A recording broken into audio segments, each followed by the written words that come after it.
ओसो coding के channel पर आपका हार्दिक स्वागत है दोस्तों आज हम एक बड़ी इंपॉर्टेंट जर्नी शुरू करने जा रहे हैं। हमारी नई प्लेलिस्ट को लेके मैं कुछ पॉइंट आपसे आज डिस्कस करूंगा। हमारी बड़ी इंपॉर्टेंट एक प्लेलिस्ट आ रही जिसमें हम बोलेंगे programming foundation using C and C plus plus. तो दोस्तों इसके कंप्लीट रोड मैप को मैं यहाँ पर आज डिस्कस करने जा रहा हूँ आपके सामने कि जो प्लेलिस्ट आपके सामने आने वाली उसकी अप्रोच क्या होगी, क्या एडवांटेज आपको मिलने वाला है इसके साथ में, और एक्चुअल में भी जब हम आईटी में करियर डेवलप करने जाते हैं, कुछ जब एक ड्रीम आईटी जॉब के बारे में सोचते हैं तो उसको लेके क्या हमारी अंडरस्टैंडिंग होती है, कुछ जो कंफ्यूजन्स होते हैं उनको लेके मैं बहुत शॉर्ट कुछ पॉइंट डिस्कस करूंगा, और जिससे कि आपको क्लैरिटी हो जाए कि हमें किन तैयारियों के साथ आगे बढ़ना है, हमारी अप्रोच प्रोग्रामिंग लर्निंग जर्नी में कैसे होने वाली है। इन सारी बातों को हम वन बाय वन डिस्कस करेंगे। तो दोस्तों मेरा मेन फोकस सिर्फ इस प्लेलिस्ट को लेकर है आज, कि जब हम अपनी प्रोग्रामिंग फाउंडेशन की बात करते हैं, अपनी जड़ों को जब मजबूत करने की बात करते हैं, तो फिर वो लर्निंग जर्नी कैसे होगी। ठीक है दोस्तों, तो मैं कंप्लीट रोड मैप आपके साथ शेयर करूंगा। पहले मैं ये बात करना चाहता हूं कि आपने नोटिस किया होगा सी लैंग्वेज को नॉर्मली एक अलग ट्रैक पे लोग समझते हैं, प्रैक्टिस करते हैं, और सी प्लस प्लस के लिए कोई अलग थॉट रहते हैं, और इसी बीच में सारी गड़बड़ियां हो जाती है, सारे कंफ्यूजन क्रिएट हो जाते हैं। तो दोस्तों मैं ये थोड़ा सा बताना चाहता हूं कि सी और सी प्लस प्लस को लेकर एक पॉइंट हमारे माइंड में होना चाहिए, बहुत जरूरी है जो समझना, वो ये है कि लैंग्वेज को लेकर कभी भी कंफ्यूजन नहीं होना चाहिए। कारण क्या है, ये जो सी लैंग्वेज है, अगर ये सी है तो आप देखोगे कि सी प्लस प्लस का मेजर जो पार्ट है वो सी की लाइब्रेरी और सी के ही सिंटेक्स को लेके, मतलब ये कोई अलग अलग दो लैंग्वेज नहीं है। जब सी प्लस प्लस बनी थी तो उसको प्लस प्लस ऑपरेटर आपने पढ़ा है, increment operator, enhancement, a kind of increment. तो इंक्रीमेंट किस बात को बताता है, दैट इज द एनहेंसमेंट इन सी, उसको बोलते थे सी विद क्लासेस। तो एक सी ऑलरेडी था, क्लासेस का सी और आ गया था, तो जब उसको दो सी होगा तो उन्हें प्लस प्लस करके उसको शॉर्ट फॉर्म में लिखने की आदत डाल ली, सी प्लस प्लस। तो कोई बहुत नई लैंग्वेज नहीं पढ़ेंगे हम लोग, हम शुरुआत सी लैंग्वेज के साथ करेंगे, जिससे कि आप सी की कोर लाइब्रेरीज को लेकर सी के जो प्रोग्रामिंग पैराडाइम है, क्योंकि आपको क्लैरिटी होना चाहिए कि procedure oriented programming, top down programming approach क्या होती है। तो जब हम अपनी जर्नी को क्लोज करेंगे, फिनिश करेंगे, तब तक हम लोग सी प्लस प्लस को भी कंप्लीटली पढ़ चुके होंगे, प्रैक्टिकली समझ चुके होंगे। मतलब एक बार एक लैंग्वेज की जर्नी से ही हम लोग सी में भी कमांड कर चुके होंगे और सी प्लस प्लस में भी हमारा इक्वली कमांड होगा। तो ये बातें मैं इसलिए आपके साथ शेयर करना चाहता हूं कि कंफ्यूजन ना रहे। कई बार कंफ्यूजन में रहते हैं कि हमको दो अलग अलग लैंग्वेज पढ़नी है तो शायद उतनी एनर्जी लगाना पड़ेगी। दोस्तों यहाँ पर जब हम सारे लेक्चर, जो पूरी सीरीज हमारी आ रही है, इसमें हम लोग अपना ट्रैक चेंज नहीं करेंगे, सी वाले ट्रैक से आगे बढ़ेंगे, सारे कोर कॉन्सेप्ट्स को फॉलो करेंगे, अपनी जर्नी में प्रैक्टिकली उन पर कमांड करेंगे। और मेरा ये क्लेम है कि इसके पहले आपने किसी भी चैनल पर इतना जो बोलते हैं ना सॉलिड रिसोर्स कभी नहीं देखा होगा, क्योंकि हमारा जो एक्सपीरियंस है वो 2 साल 4 साल 5 साल 10 साल वाला नहीं है। मैं 1998 से कंटिन्यूस इंजीनियर्स को ट्रेंड कर रहा हूं। अब 1998 से आप हिसाब लगाएंगे तो that is a complete 25 years experience. अब इन 25 सालों में मैंने हर तरह के बच्चों को देखा है, जो स्टूडेंट ट्रेनिंग लेने के बाद एक मॉडरेट लेवल की आईटी इंडस्ट्री में भी एंटर हुए और गूगल माइक्रोसॉफ्ट तक काम कर रहे हैं आज भी। ये अलग बात है कि मैंने बहुत मैनेज्ड मोड में उनसे जो है आज के फील्ड के जो एट्रीब्यूट होते हैं कि आपको वो सब चीजें करना पड़ती है लगातार बाजार के अंदर बने रहने के लिए, तो वो समय के साथ आप समझ जाओगे कि क्या ओसोप कोडिंग में ट्रेनर्स का लेवल है और किस तरह का कॉन्सेप्ट आपको लगातार, किस तरह का कंटेंट आपको लगातार मिलने वाला है। ये बातें करने से बेटर होगा कि जब आप चैनल के साथ जुड़ेंगे और लगातार जब आप चीजों को सीखेंगे तो एक समय के बाद ये आपका खुद का परसेप्शन होगा, ये आप खुद अपने एक्सपीरियंस के साथ, अपनी लर्निंग जर्नी के साथ इन बातों को समझ पाएंगे। तो ये मैंने बताया दोस्तों कि सी और सी प्लस प्लस जो है वो सी की ही मेजर लाइब्रेरीज को सी प्लस प्लस ने यूज किया, और हम ये समझ लें कि सी के साथ अगर हम ऑब्जेक्ट ओरिएंटेड प्रोग्रामिंग कॉन्सेप्ट अगर ऐड कर दें तो फिर ये पूरी जर्नी किसकी हो जाएगी, हमारी सी प्लस प्लस की। तो बहुत ज्यादा कहीं डिविएट नहीं होना है, कहीं डाइवर्ट नहीं होना है हमें, तो ना कहीं किसी कॉन्सेप्ट को फिर से रिपीट करके पढ़ना है। सब कुछ वही है, हम पढ़ते जाएंगे, आगे बढ़ते जाएंगे। हम शुरू करेंगे सी की लाइब्रेरी के साथ, कोर कॉन्सेप्ट के साथ, और ऑब्जेक्ट ओरिएंटेड प्रोग्रामिंग कॉन्सेप्ट में हम एक्सपर्टीज गेन करके सी प्लस प्लस को फिनिश करेंगे। क्लियर है दोस्तों? तो इस कंप्लीट रोड मैप को लेकर हम लोग अपनी बात आज करेंगे, अपने कॉन्सेप्ट को हम डिस्कस करेंगे पूरा। क्लियर है दोस्तों? मैं आपको बताना चाहूंगा कि जब हम कॉन्सेप्ट को पढ़ेंगे तो टोटल हमारी जर्नी 3 अलग अलग फेज में होगी। सी और सी प्लस प्लस की ये जो कंप्लीट जर्नी है, ये इन ऑल हम लोग 3 फेज में कवर करेंगे, फेज 1, फेज 2 और फेज 3। अब इसमें जो फेज 1 है दोस्तों, जो मैं शुरू करता हूं बात करना, सबसे पहले हम बात करते हैं फेज 1 की। अब ये सबसे इंपॉर्टेंट फेज है दोस्तों। इंपॉर्टेंट इसलिए है कि इस फेज में अगर हमने फोकस किया, मतलब किसी भी व्यक्ति को प्रोग्रामिंग आती है या नहीं आती है, इसका पूरा असेसमेंट इस फेज 1 से होता है। मतलब अगर हम आईटी में किसी भी जर्नी को आगे बढ़ाने जा रहे हो, कई बार होता है कि हमारे माइंड में मल्टीपल लैंग्वेजेस होती हैं। सी और सी प्लस प्लस के साथ में ये अभी डिस्कशन कर रहा हूं, जावा के साथ भी हम लोग कंप्लीट सीरीज लाएंगे जो कि बिगिनर्स के लिए भी होगी और डेवलपर्स के ट्रैक की भी होगी। 2 अलग अलग ट्रैक पे हम लोग जावा की सीरीज लेके आएंगे, पाइथन की सीरीज भी लेके आएंगे। लेकिन जो मेरा इतना एक्सपीरियंस है, मैंने ये फील किया, देखा है प्रैक्टिकली, कि जब हम सी प्लस प्लस के अलावा किसी और लैंग्वेज के साथ आगे बढ़ते हैं, मान लिया जावा हो, पाइथन हो, तो जो वर्ल्ड वाइड जो कंटेंट अवेलेबल है, जो टीचर्स ट्रेनर मार्केट में कहीं ना कहीं उनके ड्रीम में होता है, उनके दिमाग में ये बात होती है कि जावा की जो फाउंडेशन लेवल की जर्नी है वो कहीं ना कहीं मिसिंग होती है पूरी ट्रेनिंग में। अब स्टूडेंट अगर जावा या पाइथन के साथ में अपनी कोर लर्निंग को अगर आगे बढ़ाता है, तो वो ये एक बड़ा पार्ट फाउंडेशन लेवल की जो जर्नी में रिक्वायर्ड है, वो कहीं ना कहीं उस जर्नी में मिसिंग होता है। मिसिंग होने के कारण उसका इम्पैक्ट आपको आगे या तो कॉम्पिटिटिव कोडिंग में फेस करना पड़ता है, या फिर आप अगर डेवलपर स्टैक पे भी आगे बढ़ रहे हैं कहीं भी, तो जिस टेक्नोलॉजी टूल के साथ आप आगे बढ़ोगे, काम करोगे, तो वहां वो कमजोरी फाउंडेशन लेवल की आपको फील होती है। तो दोस्तों हम ये समझें, कॉन्सेप्ट ये समझें कि सी और सी प्लस प्लस के साथ पहले अपना पूरा कॉन्फिडेंस डेवलप करें। क्योंकि हम, आपको याद होगा जब हमने कॉलेज में एडमिशन लिया होगा या आप लेने जा रहे हो, तो पहली चॉइस होती है कि हम एक टॉप लेवल के कॉलेज को चूज करें।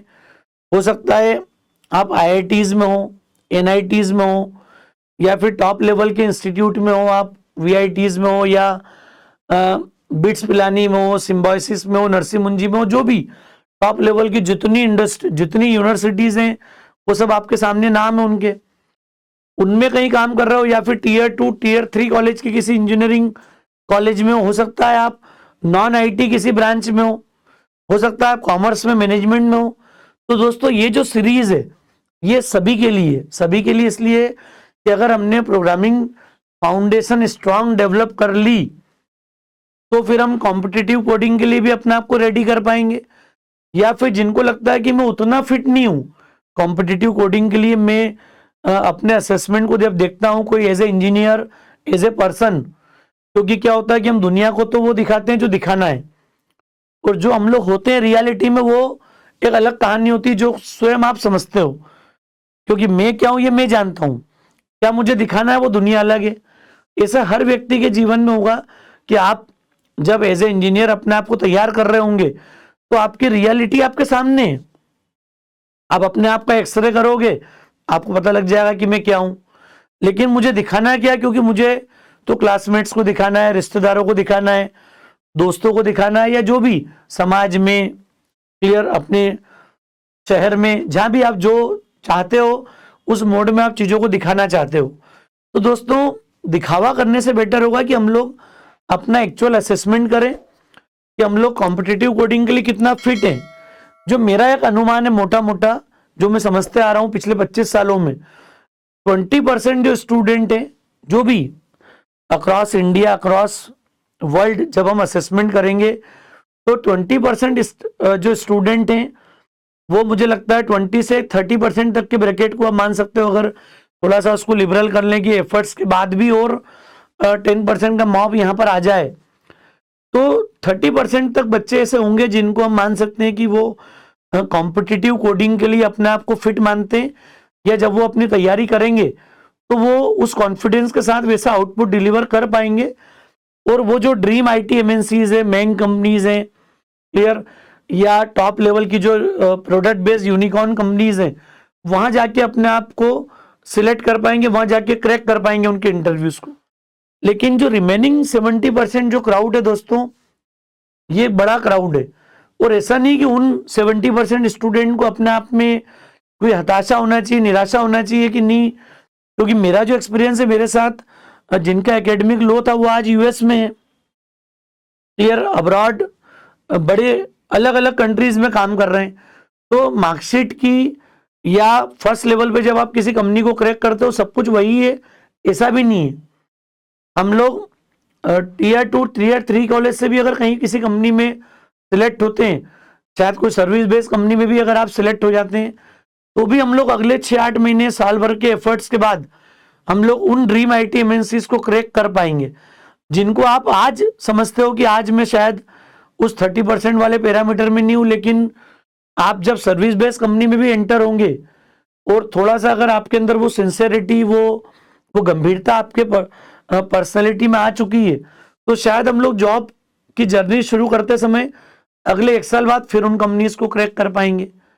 और जो उस समय भी नहीं कर पा रहे हैं, तो भी अगर आपने अपना डेवलपर्स ट्रैक प्रॉपर प्लान किया है, आपने अगर ये प्लानिंग करी कि मैं किसी एक लैंग्वेज के साथ फाउंडेशन बहुत स्ट्रांग डेवलप कर लूं और फिर मैं अपनी चॉइस के हिसाब से एक कंपनी चूज करूं कि मुझे एक टेक्नोलॉजी चूज कर लूं कि मुझे इस टेक्नोलॉजी के साथ अपने करियर को आगे बढ़ाना है, तो दोस्तों डेवलपर्स ट्रैक पे भी हम लोग कंफर्टेबली मूव कर सकते हैं। और जितनी हमने तैयारियां की, जितनी हमने मेहनत की है दोस्तों, ये तैयारी सिर्फ एक ये प्रोग्रामिंग लैंग्वेज सीखने तक सीमित नहीं है, ये तैयारी है आपकी लाइफ लॉन्ग वाली, जो आप 9th ऑनवर्ड्स या 6th ऑनवर्ड्स जो आपने मेहनत की लगातार, जो आपने अपनी मार्कशीट को स्ट्रांग बनाया, आपने एफर्ट्स किए, उन सब जर्नी का यहाँ पे रोल है।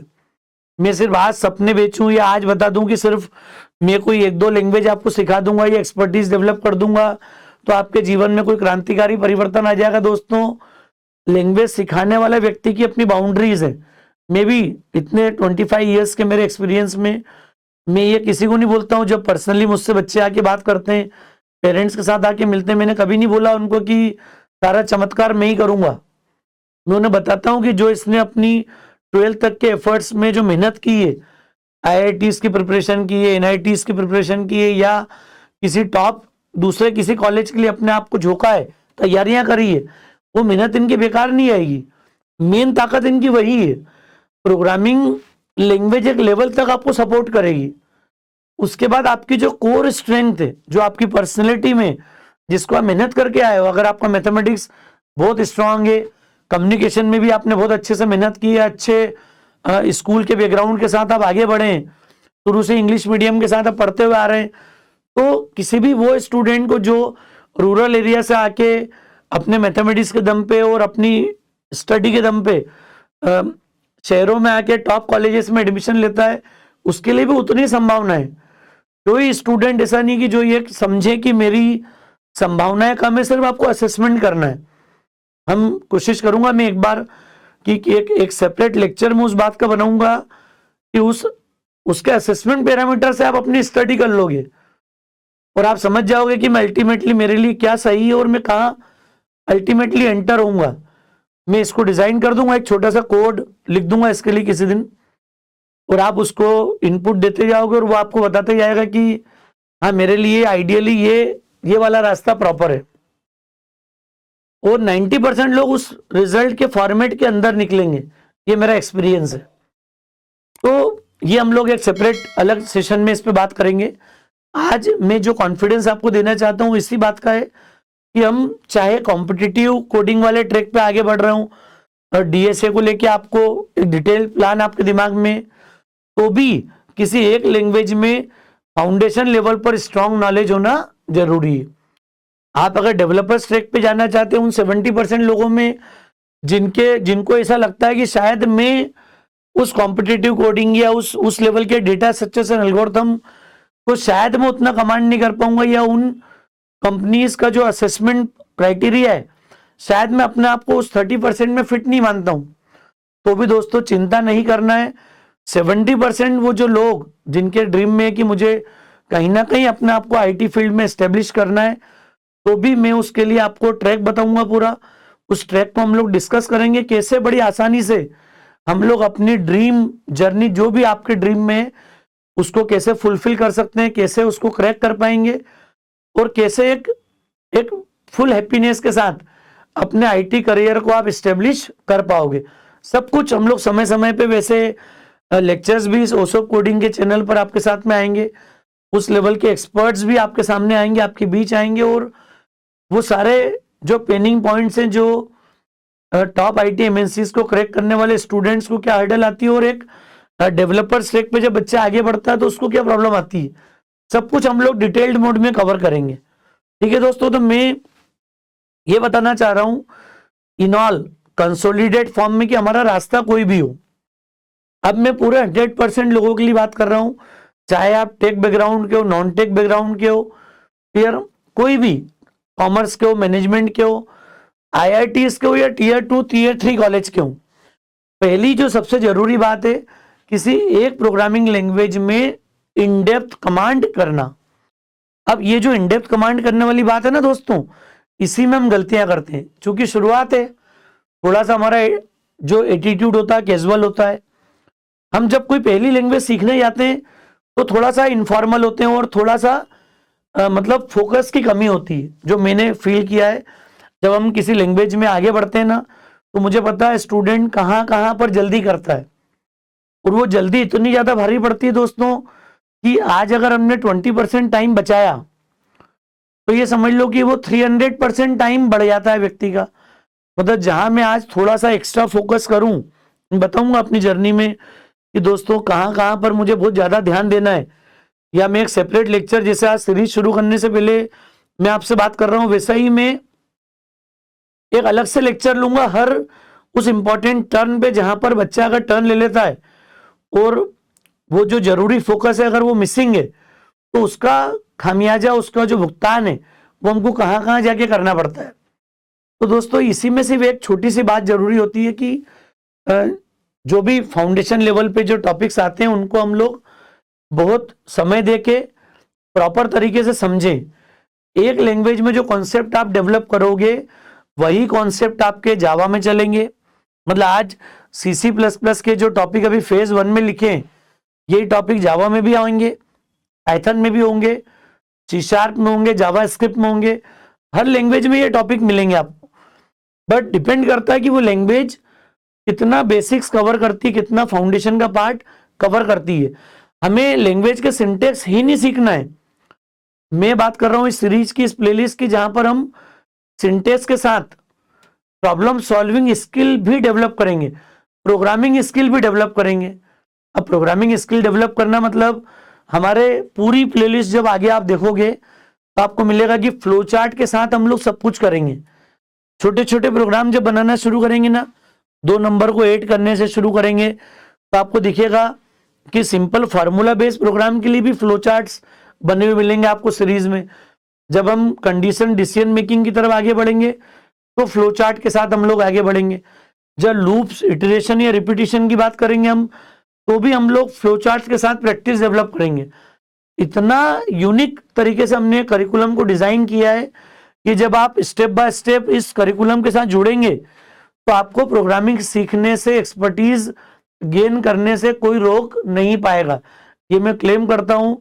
हम लोग ये भी क्लेम करते हैं दोस्तों कि अगर किसी स्टूडेंट ने कंप्यूटर का फोटो भी नहीं देखा हो कि दिखता कैसा है, नहीं पता मुझे कि कंप्यूटर एक्चुअल में है क्या, कैसा दिखता है, उसका एक पिक्चर भी नहीं देखा, आज तक नहीं देखा उसने, तो भी उसे हम कंप्यूटर में एक्सपर्टीज डिलीवर करेंगे। वो गेन करेगा एक्सपर्टीज यहां पर, ये पैटर्न की खासियत है। मैं तो ये भी देख के बता रहा हूं कि मुझे नहीं पता है कि आपका बैकग्राउंड क्या है, लेकिन जो पैटर्न हम लोग डिलीवर करेंगे, ये कॉन्फिडेंस है हमारा कि आप 100% प्रोग्रामिंग सीखेंगे। अब वो कैसे सीखेंगे वो सब बातें मैं यहाँ पर आपको 3 डिफरेंट फेज में पहले कवर कर रहा हूं कि अगर मुझे अपनी फाउंडेशन, अपनी जड़ें मजबूत करना है, चाहे वो कॉम्पिटिटिव कोडिंग का एनवायरमेंट हो, ट्रैक हो, मतलब खासकर फर्स्ट ईयर सेकेंड ईयर के स्टूडेंट तो ज्यादा अलर्ट रहे। जिन्होंने प्रोग्रामिंग सीख ली है वो भी कुछ लेक्चर आके देख सकते हैं, समझ सकते हैं कि उन्होंने जो पहले सीखा, कई बातें इसमें नहीं मिलेगी पूरी सीरीज में आपको जो लैंग्वेज से जुड़ी हुई है। पैटर्न ही आपको डिफरेंट मिलेगा जब आप लेक्चर्स 1 बाय 1 देखेंगे। तो किसी ने भी ऑपरेटिंग सिस्टम और कंप्यूटर से शुरुआत नहीं करी है। हमारी सीरीज में हम व्हाट इज कंप्यूटर से शुरू करेंगे, तो और वो बातें कवर करेंगे जो प्रोग्रामिंग में बहुत ज्यादा कनेक्टेड है, जो रिक्वायर्ड है। क्लियर? तो दोस्तों फेज 1 की मैं बात कर रहा हूं यहां पर। फेज 1 सबसे इंपॉर्टेंट है। इंपॉर्टेंट क्यों है? क्योंकि इसी से तय होता है कि हमें प्रोग्रामिंग आती है या नहीं आती है। इसने आपको प्रोग्राम दे दिया कंडीशन बेस्ड कुछ, इसने लूप का कोई प्रोग्राम दे दिया और चेक करा कि भैया जो XYZ स्टूडेंट है उसको प्रोग्रामिंग आती है कि नहीं आती है। तो जो बेसिक लेवल का असेसमेंट होता है ना दोस्तों, वो सिर्फ एक छोटा सा लूप का कोई प्रोग्राम दे दिया, बनाओ, आपने कोड ट्राई किया, कोशिश करी, तो वो कई लोग उसको याद करने के एफर्ट्स करते हैं, तो याद नहीं करना है हमें। तो फेज 1 बड़ा इंपॉर्टेंट रोल प्ले करेगा दोस्तों। यही हमें सिखा देगा कि प्रोग्रामिंग के जो बेसिक एलिमेंट्स है किसी लैंग्वेज के, वो कितने स्ट्रांग है।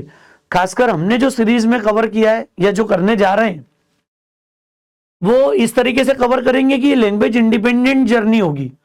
मतलब जो स्टूडेंट यहाँ पर C++ सीख रहा है, उसको उसी लेवल पे जावा भी सीख रहा है, उसी लेवल पे वो पाइथन भी सीख रहा है, उसी लेवल पर वो C# भी सीख रहा है। मतलब आप पढ़ोगे C++ और एंड ऑफ द जर्नी जब होगी हमारी, वहां जाके आपका उतना ही कॉन्फिडेंस जावा के लिए होगा, उतना ही कॉन्फिडेंस आपका पाइथन के लिए होगा। मतलब इस लैंग्वेज को कवर करने के बाद अगले 7 से 10 दिनों के अंदर आप जितनी जावा और पाइथन दुनिया टाइम देके सीखती सिखाती है, उतना आपको उसके नेक्स्ट डे बाद ही उतना कॉन्फिडेंस आपके पास आ जाएगा। तो हम लोग कई टॉपिक ऐसे कवर करेंगे जो हर लैंग्वेज में जरूरी है, बाकी लैंग्वेज में भी उनका इंप्लीमेंटेशन, उनका वर्किंग सिमिलर होगा। ये सारी बातें हम लोग यहाँ पर करेंगे, उस पैटर्न पे करेंगे। मतलब मैं जब इंटीजर बताऊंगा आपको, तो वो इंटीजर लैंग्वेज इंडिपेंडेंट होगा, वो जावा में भी आपको समझ में आ जाएगा, पाइथन में भी आ जाएगा, C# में भी आ जाएगा। हम जब कैरेक्टर पढ़ेंगे तो हमको क्लैरिटी होगी कि हर लैंग्वेज में ऐसा ही होगा। जब किसी ऑपरेटर को डिस्कस करेंगे तो उसकी डेप्थ भी उतनी होगी, इफ एल्स का सिंटेक्स हो, लूप का सिंटेक्स हो, सब जगह आपको वो कॉन्फिडेंस फील होगा। क्लियर? तो दोस्तों फेज 1 जो होगा वो हम लोग सब कुछ कवर करेंगे, इंट्रोडक्शन से लेके, मतलब हम कंप्यूटर ऑपरेटिंग सिस्टम से शुरुआत करेंगे, सिस्टम सॉफ्टवेयर सारे कवर करेंगे कि जब कोई प्रोग्राम बन के कंपाइलेशन के लिए आता है तो क्या होगा, लिंकर का क्या रोल है, लोडर का क्या रोल है, जब आप कोई प्रोग्राम एग्जीक्यूट करते हैं तो कितने तरह की फाइल C++ से बनती हैं। क्लियर? सब कुछ हमारी इस जर्नी में होगा। क्लियर? सारे operators, algorithm, flow charts, conditional statement, if else, nested if else statement की बात होगी, while, do while, for loop की बात होगी। क्लियर? और प्रैक्टिकली इतना हम कमांड कर चुके होंगे कि शायद ही कभी उसके बाद लूप के किसी प्रोग्राम में आपको इश्यूज आएंगे। क्लियर? जंपिंग स्टेटमेंट को लेके हम बात करेंगे सारी, break, continue, go to, switch case. Clear? तो फेज 1 जो है वो आपको इस लेवल पे रेडी कर देगा कि हम लोग को प्रोग्रामिंग आती है नहीं आती है, और लैंग्वेज के सिंटेक्स अवेयरनेस। जब हम C++ की बात करेंगे तो बेसिक जो सिंटेक्स हैं उसको लेके आपको कॉन्फिडेंस आना चाहिए। फेज 1 में वो सारी बीमारी हम लोग दूर कर चुके होंगे। मतलब कल जब हम फेज 2 में मूव करेंगे तो फेज 2 में मूव करने के बाद ये आपके माइंड में नहीं आना चाहिए कि कल हम फंक्शन की प्रोग्रामिंग करें और फंक्शन के प्रोग्राम बनाते समय आपको डबल कोट्स, सिंटेक्स एरर आपके प्रोग्राम में आ रही, सेमीकोलन मिसिंग है, हेडर फाइल आपने इंक्लूड नहीं करी। क्लियर? कोई वेरिएबल्स को आपने प्रॉपरली डिक्लेयर नहीं करा। तो जिस बीमारी का जो लेवल है, फेज 1 तक आते आते, फिनिश करते करते ये सारी एरर्स आना बंद हो जाना चाहिए। सारे कॉन्सेप्ट कॉन्फिडेंस के साथ इंप्लीमेंट होना चाहिए। क्लियर है दोस्तों? मतलब जब मैं फंक्शन पढ़ रहा हूं, जब अरेस पढ़ रहा हूं, जब मैं स्ट्रिंग जैसा इंपॉर्टेंट टॉपिक पढ़ रहा हूं और आपके प्रोग्राम में एरर कौन सी आ रही है? Semicolon, variable declaration, indentation proper है, पुअर है, इम्प्रॉपर है, पुअर है। ये जो बीमारी दोस्तों, ये हम लोग चाहते हैं कि जब हम शुरुआत के टॉपिक पढ़ेंगे फेज 1 में, उसी के साथ ये सारी प्रॉब्लम सॉर्ट आउट हो जाएगी, फिनिश हो जाएगी। मतलब मैं प्रोग्रामर हूं या नहीं हूं, इसका असेसमेंट तो फेज 1 के लेवल पे हो जाएगा। जो प्रॉब्लम मार्केट में जब दी जाती है, जब आपको असेसमेंट में लिया जाता है, तभी हम लोग समझ जाते हैं कि हाँ मेरा कॉन्फिडेंस है, now I can switch towards phase 2। तो फेज 2 में स्विच करने से मतलब क्या होगा दोस्तों? ये जर्नी फेज 2 की हमारी बताती है कि हम लोग इफिशिएंट प्रोग्रामर है कि नहीं है। इफिशिएंट प्रोग्रामर से मतलब क्या हो गया? मैं प्रोग्रामर हूं या नहीं हूं, इसका असेसमेंट तो वो इफ एल्स और लूप तक के प्रोग्राम से हो जाता है, बहुत बेसिक लेवल का। अब मैं एक अच्छा प्रोग्रामर हूं कि नहीं, मैं एक इफिशिएंट प्रोग्रामर हूं कि नहीं, मैं अपने प्रोग्राम्स में प्रॉपरली मॉड्यूल्स डिफाइन कर पा रहा हूं कि नहीं, whether I will be eligible to handle functions और नॉट। तो सेकेंड फेज की शुरुआत ही दोस्तों हम लोग करते हैं फंक्शन के साथ में। बड़ा इंपॉर्टेंट कॉन्सेप्ट है और पूरी C++ की जितनी लाइब्रेरीज हैं, मोस्टली उनका पूरा ब्रेकअप ही फंक्शन के बेसिस पे होता है। तो हम लोग बात करेंगे स्टैंडर्ड फंक्शंस की, यूजर डिफाइंड फंक्शंस की। और फंक्शन हम प्रैक्टिकली अच्छे खासी एफर्ट्स करके, क्योंकि लूप से लेके सब कुछ हमको आ चुका होगा, तो आप देखोगे कि फंक्शन बनाते बनाते आपका कॉन्फिडेंस जो है वो 7वें आसमान पे होगा। बिना एरर के हम लोग कोड लिखने की प्रैक्टिस डेवलप कर चुके होंगे। दोस्तों हम लोग क्लेम करते हैं 0 error programming in classroom training. तो अब जब मैं लाइव जा रहा हूं या आपके साथ, अगर मैं यूट्यूब पे या ऐप के थ्रू अगर आप इन लेक्चर्स को देख रहे हैं, तो आपके पास वही कॉन्फिडेंस होगा जो क्लासरूम में बैठ के होता है। क्योंकि जो क्लासरूम में बैठ के हम लोग फील करते हैं, डिजिटल पैनल पे यूजुअली प्रोग्रामिंग सिखाई नहीं जाती है। कोई लैपटॉप पेंटे बेस पे और सिलेक्टिव मोड में लेक्चर बनते हैं। मैं तो क्लेम करता हूं कि आप घंटों तक, महीनों तक आप चलते रहोगे और हम लोग सेमीकॉलन की भी एरर प्रोग्राम में नहीं आएगी। अगर सेमीकॉलन की भी एरर आ जाए तो फिर कॉन्सेप्ट डिलीवरी और इस एक्सपीरियंस की वैल्यू नहीं रहेगी। आपको वो कॉन्फिडेंस आपके अंदर ट्रांसफर करना है। मुझे कितना आता वो इंपॉर्टेंट नहीं है, मैं आपके अंदर कितना ट्रांसफॉर्म कर पा रहा हूं कॉन्सेप्ट को, आपकी एबिलिटी को कितना एनहेंस कर पा रहा हूं, आपकी प्रॉब्लम सॉल्विंग स्किल को कैसे डेवलप कर पा रहा हूं। ये मेरा आर्ट है, ये मेरा एक्सपीरियंस है, ये मेरा कॉन्फिडेंस है। क्लियर? तो दोस्तों फेज 2 हमें बनाता है इफिशिएंट प्रोग्रामर, एक ऐसा प्रोग्रामर जिसकी इंडस्ट्री को नीड है। इंडस्ट्री आपके अंदर वो एट्रीब्यूट चाहती है कि अगर मुझे मॉड्यूलराइज करना हो अपने कॉन्सेप्ट को, प्रॉब्लम्स को, तो मैं फंक्शंस को हैंडल कर पाऊं, मैं रिकर्शन को इंप्लीमेंट कर पाऊं। बड़ा यूनिक कॉन्सेप्ट है and that is equally important in DSA journey.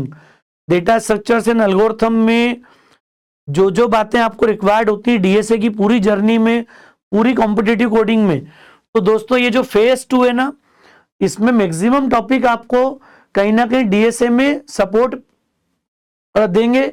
DSA का बेस ही यही सब कुछ है। अगर इनमें हम मजबूत हैं, स्ट्रांग हैं, तो आप लोग कॉन्फिडेंस के साथ data structure and algorithm implement कर पाओगे। मैं डीएसए की सीरीज लूंगा, आप देखोगे कि कैसे खेलते खेलते हम लोग पूरा डीएसए इंप्लीमेंट कर देंगे। पता ही नहीं चलेगा कि आपको कब, मतलब खिलौना समझोगे आप डेटा स्ट्रक्चर एंड एल्गोरिथम को। ये मैं बात आपको एक लाइन में समझा रहा हूं। क्लियर? फिर हम लोग ये बेसिक जब फंक्शंस को कॉल करते हैं तो बाय वैल्यू बाय रेफरेंसेस के क्या डिफरेंस है वो कॉन्सेप्ट को समझेंगे। पॉइंटर्स को बड़ा डिटेल में समझेंगे।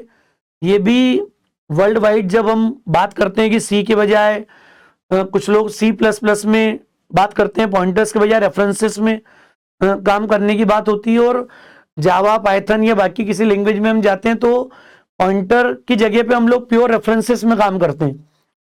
तो दोस्तों यहां पर आपको आनंद आएगा प्रोग्रामिंग का कि पॉइंटर को उस लेवल पे जाके पढ़ेंगे जो आज तक आपने देखा ही नहीं होगा। ये मैं क्लेम करता हूं। क्लियर? उतना डिटेल्ड कवरेज होगा कि एक बार जब हम पॉइंटर्स पे कमांड कर चुके होंगे तो आपको लगेगा कि कुछ भी नहीं है। और जिसको पॉइंटर समझ में आ गए उसके लिए रेफरेंसेस तो खिलौना है, बड़ी आसानी से हम लोग। और सी प्लस प्लस की ताकत क्या है दोस्तों, सी प्लस प्लस पॉइंटर भी सपोर्ट करती है और रेफरेंसेस भी सपोर्ट करती है। सी प्लस प्लस एकमात्र लैंग्वेज है जहां पर पॉइंटर और रेफरेंसेस दोनों मिलेंगे आप। और फिर सी प्लस प्लस वो बैकग्राउंड आपका बना देगी, वो बेस आपका रेडी कर देगी, जिससे आप जावा, पाइथन, सी शार्प और जावा स्क्रिप्ट और इसी दुनिया के सारे टूल्स और टेक्नोलॉजी में आप काम कर पाओगे। तो सीपीपी वो बेस है, जिसने सी प्लस प्लस में फंडा समझ लिया, कॉन्सेप्ट समझ लिए, उसके लिए सब कुछ आसान है। तो यहां वो दोस्तों हम लोग सब चीजों को एंजॉय करेंगे कोडिंग में। और जैसे जैसे दोस्तों हम लोग हमारे सेकेंड फेज में एंटर होंगे, उतना ज्यादा मैं कंटेंट कवर करूंगा। मतलब कई बार ऐसा होता है कि शुरुआत होती है इफ एल्स लूप तक तो वो सर मैडम सब अच्छे से बता रहे हैं, कई बताओ ना, कहीं दीदी भैया कई बार कोड लिखते हैं, सब अच्छे से चलाते हैं पूरा। जैसे जैसे हम एडवांस की तरफ आगे बढ़ते हैं वो कंटेंट छोटे होते जाते हैं। जैसे आजकल आप देखते हैं ना, बहुत सारी चीजें छोटी होती जा रही हैं दुनिया में, क्लियर। तो वो यहां नहीं होगा। ओशो कोडिंग के इस प्लेटफॉर्म पर जब फेज 2 में हम आएंगे तो सारे टॉपिक की डिटेल्ड कवरिंग होगी, सब कुछ जो जो हम सोच सकते हैं वो सब हम इंप्लीमेंट करेंगे यहां पर, क्लियर। फिर आता है दोस्तों हमारा ग्रुप डेटा टाइप। अरेज को इंप्लीमेंट करना मतलब ग्रुपिंग, सिंगल एलिमेंट हैंडल करके फंक्शन के थ्रू सब कुछ कर लेंगे हम। फिर हम बात करेंगे ग्रुप डेटा टाइप को हैंडल करना। और ग्रुप डेटा टाइप को हैंडल करना मतलब आप समझते हो, अगर आप सिंगल हो तो कोई कंपटीशन नहीं है, और जब आप एक 60 स्टूडेंट की क्लास में हो तो फिर कंपटीशन आ जाती है कि बड़ा सबसे ज्यादा मार्क्स किसके आए, सबसे कम किसके आए, क्लियर।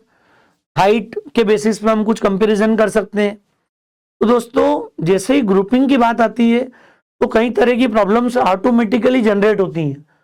अब जब अरे की बात करेंगे तो अरे मतलब एक group element, group data type.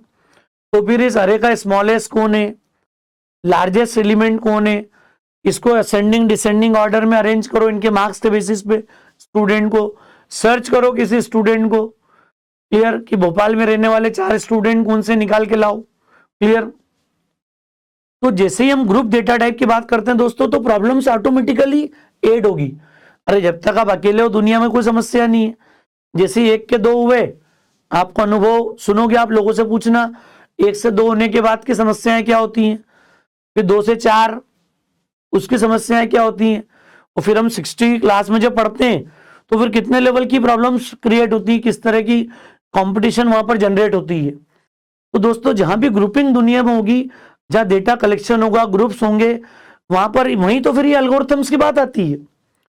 मैं एल्गोरिथम्स की बात कब करूंगा, जब मुझे कोई प्रोसेस करना हो, कोई स्पेसिफिक मेरी नीड होगी, मुझे वैसा प्रोसेस करना पड़ेगा, जाके वैसा रिजल्ट देना पड़ेगा, क्लियर।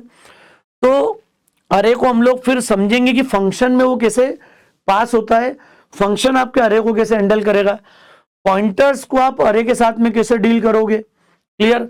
जिसने ये समझ लिया उसको मल्टी डायमेंशनल अरे समझ में आने लग जाएगा, 2D अरे, 3D अरे।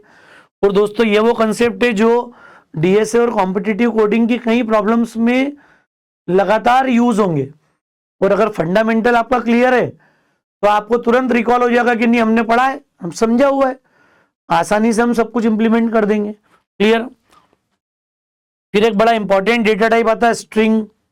बहुत जेनरिक डेटा टाइप है दोस्तों ये, क्योंकि जब हम वर्ल्ड वाइड कहीं डेटा कलेक्ट करते हैं तो आपने देखा होगा सबसे वर्सेटाइल डेटा टाइप है, क्योंकि डेटा जब जब कहीं पर स्टोर होगा, ट्रेवल होगा और डेटा कहीं ट्रांसफर होगा तो उसका मैक्सिमम जो उसका मोड होता है वो स्ट्रिंग मोड ही होता है। बहुत रेयरली हम बात करते हैं कुछ सिलेक्टिव एट्रीब्यूट्स के लिए जहां पर हम इंटीजर, फ्लोट या किसी इंडिविजुअल कैरेक्टर्स, बुलियन की बात करते हैं। बाकी मोस्ट ऑफ द केसेस में जो आपका डेटा फ्लो होता है प्रोग्रामिंग फील्ड में, that is always a string. तो स्ट्रिंग बहुत कॉमन, बहुत जेनरिक डेटा टाइप है। वो दोस्तों जो string.h जो लाइब्रेरी है C++ की, हम सिर्फ इसके स्टैंडर्ड फंक्शन नहीं पढ़ेंगे यहाँ पर, उस लाइब्रेरी को हम अपनी प्रोग्रामिंग से, अपने कोड से कैसे इंप्लीमेंट कर सकते हैं ये हम लोग यहाँ पर देखेंगे पूरा। ये लाइब्रेरी के सारे फंक्शन खुद बनाएंगे, आपको कॉन्फिडेंस आ जाएगा कि अच्छा इतने इजीली हम लोग स्ट्रिंग को पॉइंटर से आसानी से हैंडल कर सकते हैं, ये कॉन्फिडेंस आपके अंदर आएगा, क्लियर। तो स्ट्रिंग इसको मल्टी डायमेंशनल के साथ भी देख सकते हैं अपन। क्लियर, ग्रुप ऑफ स्ट्रिंग्स एक साथ अगर हैंडल करना हो वो भी हम करेंगे। फिर कुछ यूजर डिफाइंड डेटा टाइप आते हैं, स्ट्रक्चर, यूनियन, टाइप डेफ और इनम। बड़ा इंपॉर्टेंट डेटा टाइप है दोस्तों ये। स्ट्रक्चर तो वो कॉन्सेप्ट है कि जिसको हम बोलते हैं कि स्ट्रक्चर ही बड़ा होके क्लास बनेगा। अरे स्ट्रक्चर बचपन में और थोड़ा सा आप कुछ ऐड कर दोगे स्ट्रक्चर के साथ या उसके कुछ लिमिटेशंस को समझ लोगे, then you will get to know about the importance of classes. तो यहां से थोड़ा सा हमारी भूमिका बनना शुरू होगी ऑब्जेक्ट ओरिएंटेड प्रोग्रामिंग कॉन्सेप्ट को लेकर। क्या लिमिटेशन है सी लैंग्वेज की या टॉप डाउन प्रोग्रामिंग अप्रोच की, एल्गोरिथमिक प्रोग्रामिंग अप्रोच की लिमिटेशंस क्या होगी वो हम डिस्कस करेंगे, पूरी प्रैक्टिकली सब कुछ करेंगे। इसमें एक भी टॉपिक ऐसा नहीं होगा जिसका कोड मैं बोर्ड पे लिखूंगा नहीं, पैनल पे सामने, सब कुछ मैं सामने लिखूंगा A to Z। क्लियर। और कभी ऐसा कोई योग संयोग रहा लाइव मोड में तो 2-4-6 घंटे की लाइव क्लास लगा देंगे अपन, कंटिन्यू चलेगा सब कुछ, आप लिखते रहो लगातार बिना गैप के। जब तक आपको सर पे कॉन्फिडेंस नहीं आएगा फिर आपका कॉन्फिडेंस नहीं बढ़ेगा। अब आपको समझ में आएगा कि अब मेरा भविष्य सही हाथों में। अब वाजपेयी सर के साथ जब मैं जर्नी शुरू कर रहा हूं तो प्रोग्रामिंग हम लोग बोलते थे, हमारी मार्केटिंग में हमारे डिस्प्ले बोर्ड लगते थे 98, 2000, 2004, क्योंकि जो स्टूडेंट हमसे पढ़े ना उनके बच्चे कॉलेज में आ गए हैं। तो उनके मम्मी पापा फोन करते हैं, 2 दिन पहले ही मेरे पास बाहर से ही अब्रॉड से कोई फोन आया था कि वो बेटा मेरा अभी इंडिया में ही है, उसको सिखाना है, थोड़ा इंटरेस्ट कम है प्रोग्रामिंग में। तो ये जो चीजें, क्योंकि स्टूडेंट 2000 में पढ़ के निकला है, 2004 में पढ़ के निकला है, उनके बच्चे कॉलेज में आ गए फर्स्ट ईयर सेकेंड ईयर में। अब तो ये कॉन्फिडेंस कैसे आता है, ये प्रोग्रामिंग सिखाने वाले की एक्सपर्टीज पर डिपेंड करता है। तो हम लोग लिखते थे हमारी मार्केटिंग में कि जहां प्रोग्रामिंग बच्चों का खेल है, बच्चों का खेल है, लिखने का मतलब है कि वो पैटर्न, वो मेथोडोलॉजी हम लोग एडॉप्ट करते हैं जिससे कि आपके लिए प्रोग्रामिंग जर्नी आसान हो जाए। ठीक है दोस्तों, तो ये वो टॉपिक है सारे। फिर हम बात करेंगे डायनामिक मेमोरी एलोकेशन की, मेलॉक, केलॉक, रीअलॉक, फ्री। और ये बड़ा इंपॉर्टेंट फंक्शन है, इसमें डेटा किस टाइप से पास होगा, किस टाइप से रिटर्न होगा, क्योंकि जब पॉइंटर को हम लोग डिटेल में कवर कर चुके होंगे तो डायनामिक मेमोरी मैनेजमेंट एक बड़ा इंपॉर्टेंट पार्ट है। क्लियर। जब इसकी प्रोग्रामिंग करेंगे तो आप सरप्राइज होंगे कि कितना मतलब ये आसान था और हम लोग इसको क्या समझते आ रहे थे आज तक। क्लियर। तो वो सारी चीजें हम लोग यहाँ पर देखेंगे। क्लियर। और यहाँ फेज 2 फिनिश होते होते तक हम लोग एक इफिशिएंट प्रोग्रामर हो चुके होंगे। इफिशिएंट प्रोग्रामर मतलब जिसमें कॉन्सेप्ट होंगे, जिसको ग्रुप डेटा टाइप हैंडल करते आता होगा, जो स्ट्रिंग को बड़े जेनरिक तरीके से हैंडल करते आता होगा, उस लेवल तक के प्रोग्रामर आप यहां तक क्लोज करते करते बन चुके होंगे। क्लियर। अब दोस्तों आता है हमारा फेज 3। फेज 3 से मतलब क्या हो गया, अब ये वो इंपॉर्टेंट पार्ट है जिसको लेके हम बात करते हैं कि C++ एक्चुअल में क्या है। इसके पहले तो हम लोग सारे सिंटेक्स सी के हिसाब से लिख रहे थे, यहां तक आते आते एक भी सी का कॉन्सेप्ट आपको फिर से मतलब वेस्टेज नहीं है, उसमें कोई ऐसा नहीं होगा कि आपने जो पढ़ा वो वेस्ट हो गया। उन्हीं सारे कॉन्सेप्ट को, एक्सपीरियंस को हम यूज करेंगे और समझेंगे कि जो प्रोसीजर ओरिएंटेड प्रोग्रामिंग है, जो टॉप डाउन अप्रोच है, जो एल्गोरिथमिक अप्रोच है, उसकी लिमिटेशंस क्या है। उन लिमिटेशंस को हम लोग डिस्कस करेंगे और बड़ा स्मूथली हम लोग शिफ्ट हो जाएंगे ऑब्जेक्ट ओरिएंटेड प्रोग्रामिंग मैकेनिज्म पर। तो हमारी जो शुरुआत होगी C++ जिसको आप बोलते हैं ना, अब क्या होता है नॉर्मली कोई बोलता है C++ पढ़ना है, अब वो शुरुआत कर देगा उसके कॉन्सेप्ट के साथ में, वो सब कुछ मिसिंग हो जाता है। कौन सा, data type, operator, if else, looping, function, arrays, pointer, string, सब कुछ गायब है और सीधा उप्स की प्रोग्रामिंग शुरू कर दी। अब इस गैप में बच्चा कई बार वो कई सारी चीजें खो देता है जो उसकी जर्नी में बहुत जरूरी है। समझ में आ रही दोस्तों क्या बताना चाह रहा हूं मैं। हम पढ़ना तो C++ चाहते हैं, उप्स चाहते हैं, लेकिन उसका सही तरीका यह कि हम सी के थ्रू पहले सारे सिंटेक्स समझ लें, एक एक कॉन्सेप्ट कवर कर लें, उसकी लिमिटेशंस को डिस्कस कर लें। और अब हम बात करेंगे the advantages of object oriented programming paradigm. Clear. OOPs क्या है, बॉटम अप प्रोग्रामिंग अप्रोच क्या है, तो वो दोस्तों हम लोग फेज 3 में डिस्कस करेंगे। इससे हम लोग समझेंगे कि मॉडर्न जो प्रोग्रामिंग लैंग्वेजेस हैं, जावा है, पाइथन है, सी शार्प है, जावा स्क्रिप्ट के फ्रेमवर्क्स है मार्केट में, क्लियर, या जितनी और टूल टेक्नोलॉजी मार्केट में अवेलेबल हो, क्लियर, उन सब जगह पे जब हम काम करेंगे तो आपको समझ में आएगा कि जो अब मॉडर्न जो नीड है हमारी आज के समय में, जब जो बिजनेस कॉम्प्लेक्सिटी जिस तरीके से बढ़ रही है, जिस तरीके से प्रोग्रामिंग पैराडाइम चेंज हो रहा है, डिजाइन पैटर्न चेंज हो रहे हैं, कैसे लो लेवल डिजाइन में चेंजेस होते हैं, हाई लेवल डिजाइन में क्या चेंजेस होते हैं, सब कुछ जब आपके नोटिस में आता है, जब आप नोटिफाइड होते हो इन सारे बदलाव से, तो आपको object oriented programming pattern, programming paradigm, programming approach समझना जरूरी होता है, क्लियर। तो दोस्तों उसको हम लोग इस तरीके समझेंगे कि आप उसके बाद किसी भी लैंग्वेज में जब आप जावा में जाओगे, पाइथन में जाओगे, सी शार्प में जाओगे, तो आपको फिर से ऊप्स पढ़ना नहीं पड़ेगा। उस लेवल पे मैं कवर करूंगा एक एक चीज डिटेल्ड, क्लियर, और उसकी कंप्लीटनेस के साथ। कुछ भी ऐसा नहीं होगा कि आप पूरी सीरीज के बाद ये बोल पाओगे सर इसमें ये वाला पार्ट मिसिंग है। सब कुछ हम लोग कवर करेंगे, from introduction to object oriented programming, requirement of the oops concept, फिर बेसिक क्लास ऑब्जेक्ट से लेके access modifier, scope resolution, function overloading, constructors, dynamic constructor, ये बड़ी इंपॉर्टेंट टर्म है दोस्तों, clear, object passing returning, dynamic memory मतलब new operator और delete operator. अभी हमने बात की थी सी की डायनामिक मेमोरी के बारे में। सी फंक्शंस का यूज करती मेलॉक केलॉक, जो भी हमने डिस्कस किए थे, फ्री रियलॉक, और C plus plus dynamic memory allocation करती न्यू और डिलीट से मैनेज करती। तो दोस्तों जब ये न्यू कीवर्ड से अब हम फेमिलियर जब होंगे तो फिर आने वाली हर लैंग्वेज में आपको न्यू कीवर्ड ही मिलेगा। जावा में जावा, पाइथन में जाओ, आप सी शार्प में जाओ, जब कहीं मुझे ऑब्जेक्ट क्रिएट करना होंगे and then you will find this new keyword, new operator, clear. तो ये न्यू डिलीट को लेकर डिस्कस करेंगे हम कैसे इंप्लीमेंट करते हैं, इसी के बेस पे समझेंगे ये डायनामिक कंस्ट्रक्टर का कॉन्सेप्ट। फिर स्टैटिक का यूज देखेंगे हम, क्या रोल है, फ्रेंड फंक्शन क्या होते हैं, स्टैटिक का रोल क्लियर होगा तो पाइथन, जावा, सी शार्प के भी कॉन्सेप्ट समझ में आएंगे आपको कि वहां सब जगह मेन को स्टैटिक क्यों ले रहे हैं, किस तरीके से मूव कर रहे हैं हम लोग यहाँ पर, क्लियर, स्पेसिफिकली जावा और सी शार्प में। फिर इनहेरिटेंस और उसके इंप्लीमेंटेशन सारे। इनहेरिटेंस का मतलब हो गया कॉन्सेप्ट ऑफ कोड रीयूजेबिलिटी।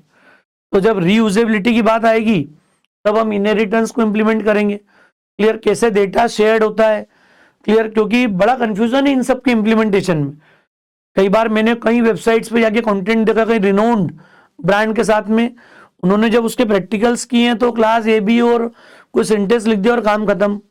हम लोग बात करेंगे लाइव प्रैक्टिकल एग्जांपल्स के साथ, ताकि जब आप चलाओ तो फील कर पाओगे कि हाँ ये इनहेरिटेंस का मॉडल है, ये डिजाइन पैटर्न है। क्योंकि जैसे ही मल्टीपल क्लासेस होंगी उनके बीच में रिलेशनशिप की जब बात करेंगे अपन, तभी आप समझ पाओगे कि डिजाइन पैटर्न्स का रोल क्या है जब मल्टीपल क्लासेस रिलेट होंगी, क्लियर।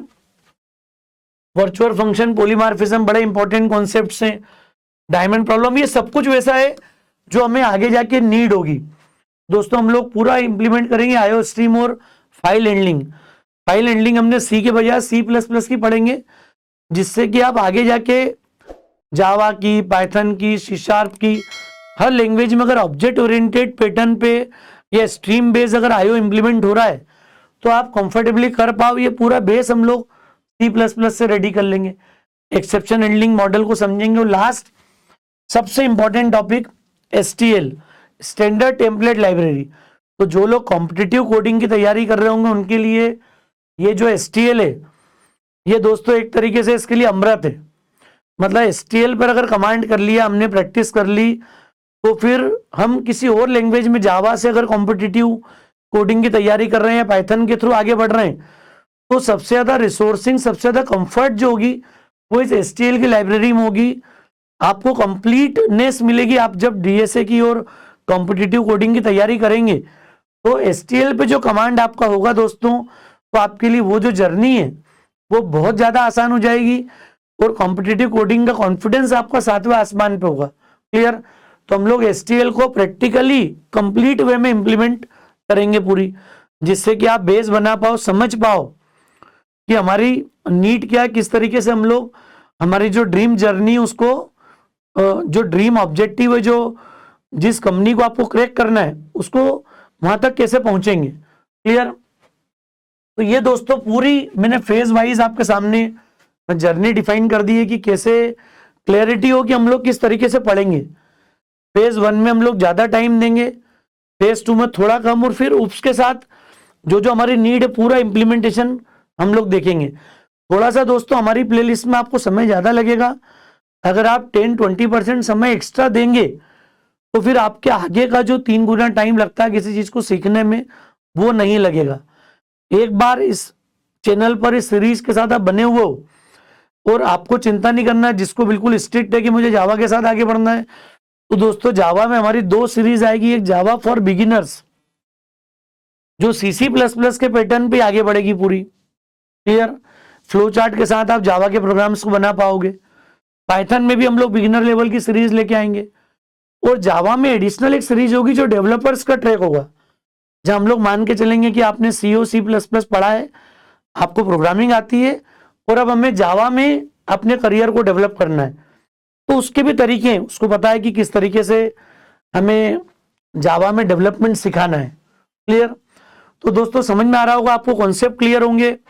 ये मैंने एक रोड मैप आपके साथ में शेयर किया, डिस्कस किया है, नई बातें और इसके साथ डिस्कस करी जो कंफ्यूजन नॉर्मली बच्चों के साथ क्रिएट करती है। तो दोस्तों आप किसी भी बैकग्राउंड के हो, किसी भी लेवल के कॉलेज के हो, Tier 1 से Tier 2 Tier 3 top dream colleges में IIT लेवल पर आप उस लेवल के इंस्टीट्यूट में आप पढ़ रहे हो, या बहुत छोटे किसी रूरल एरिया के किसी कॉलेज में हो, आपका सपना अगर IT में कहीं पहुंचने का, और सबका अपना अपना ड्रीम है, सबके अपने अपने पॉइंट मैंने बता दिया आपको कि 70% स्टूडेंट की जर्नी अलग है, 30% का ड्रीम अलग है।